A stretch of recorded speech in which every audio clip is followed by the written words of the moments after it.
मित्र हो, आज आपण बोलणार आहोत शत्रूचा नाश या चाणक्याच्या सर्वात प्रभावी आणि धडाकेबाज नीतीविषयी। जगात प्रत्येकाला शत्रू असतात। कुणीतरी तुमची प्रगती थांबवायचा प्रयत्न करतो, कुणीतरी तुमचं नाव खराब करतो, कुणीतरी तुमच्या यशाला अडवू पाहतो। पण चाणक्याने शत्रूचा नाश करण्याची जी युक्ती सांगितली ती एकदा समजली तर शत्रू तुमचं काहीच करू शकत नाही। चाणक्याचा पहिला नियम, शत्रूला नीट ओळखा। चाणक्य म्हणतात, तुमचा शत्रू दोन प्रकारचा असतो, उघड आणि लपलेला।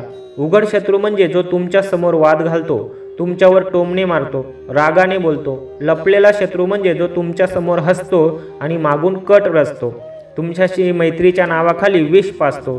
चाणक्य म्हणतात, उघड शत्रू धोकादायक नसतो, धोकादायक असतो तो तुमच्या सोबत हसणारा शत्रू। या जगात सर्वात मोठी फसवणूक हसणारा चेहरा करतो। मित्र हो, चाणक्याचा दुसरा नियम, शत्रूला त्याच्या शक्तीनेच हरवा। चाणक्य एकदा म्हणाले होते, शत्रू जे शस्त्र वापरतो त्याच शस्त्राने त्याचा नाश करा। जसं जर शत्रू तुमच्याबद्दल वाईट अफवा पसरवित असेल तर त्याला उत्तर अफवांनी देऊ नका, त्याच्यासमोर तथ्य ठेवा। सत्य इतकं ताकदवान करा की त्याच्या खोटेपणाची राख उडून जाईल।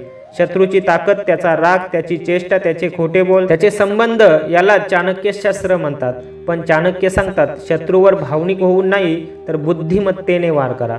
मित्र हो, चाणक्याचा तिसरा नियम सांगतो, शत्रूची कमकुवत जागा शोधा। प्रत्येक शत्रूची एक कमजोरी असते, हे चाणक्याचे सर्वात मोठे रहस्य आहे।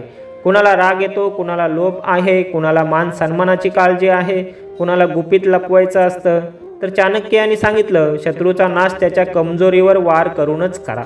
उदाहरण, नंद सत्तेचा नाश चाणक्याने केला कारण त्यांना नंदाचा अहंकार आणि भ्रष्ट स्वभाव हा सर्वात मोठा दोष दिसला। तेथूनच त्यांचं पतन सुरू झाले। चाणक्य म्हणतात, शत्रूच्या कमजोरीचा वार एकदाच करा, पण असा करा की त्याला उठण्यासाठी वर्ष लागतील। चाणक्याचा चौथा नियम, योग्य वेळ येईपर्यंत शांत राहा। हा चाणक्याचा सर्वात घातक उपाय। ते म्हणतात, घाई केलेला वार फसतो, थांबून केलेला वार जिंकतो। शत्रू उतावळा असतो, तो एकदम हल्ला करतो, एकदम कट रचतो, पण तुम्ही शांत राहा, निरीक्षण करा, त्याची प्रत्येक चूक पहा आणि मग एकदा निर्णायक पाऊल उचला। चाणक्याने नंद वंशाबाबत घाई केली नाही। वर्षानुवर्ष निरीक्षण, रणनीती, सहनशीलता आणि मग एका वारात संपूर्ण साम्राज्याचा नाश केला। एकदा राजदरबारात एक मंत्री चाणक्याचा शत्रू झाला। तो सतत त्यांच्याबद्दल वाईट बोलत असे, बदनामी करत असे। बराच काळ चाणक्य शांत राहिले, त्यांनी प्रत्युत्तर दिलं नाही। तो चाणक्याला उकसवत होता आणि एके दिवशी चाणक्याने शांतपणे राजासमोर त्या मंत्र्याचे सर्व पुरावे ठेवले, त्याचे भ्रष्टाचार, त्याची दुष्कृत्ये, त्याचे मागचे कट। राजा थक्क झाला आणि एका क्षणात त्या मंत्र्याला पदच्युत केले। चाणक्य फक्त एवढंच म्हणाले, मी शत्रूला नष्ट केले नाही, त्याने स्वतःलाच नष्ट केले, मी फक्त त्याची वाट पाहिली। हीच आहे चाणक्याची घातक युक्ती।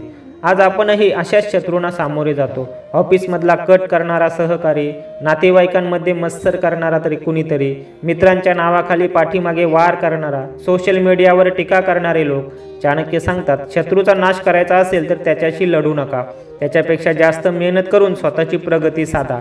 शांत रहा, शत्रूला ओळखा, त्याची कमजोरी समजा, यशाने त्याला पराभूत करा, कारण यशापुढे प्रत्येक शत्रू शरण येतो। मंडळी, चाणक्य नीती सांगते की शत्रूचा नाश करण्याचा सर्वात ताकदवान मार्ग म्हणजे बुद्धी, शांतता आणि योग्य वेळ। तुमच्या आयुष्यात शत्रू कमी नसतील, पण त्यांना जिंकायचं असेल तर चाणक्याच्या ह्या युक्ती वापरा। व्हिडिओ आवडला असेल तर लाईक, शेअर आणि सबस्क्राईब करा। अजून चाणक्य नीतीसाठी पुन्हा भेटू। धन्यवाद।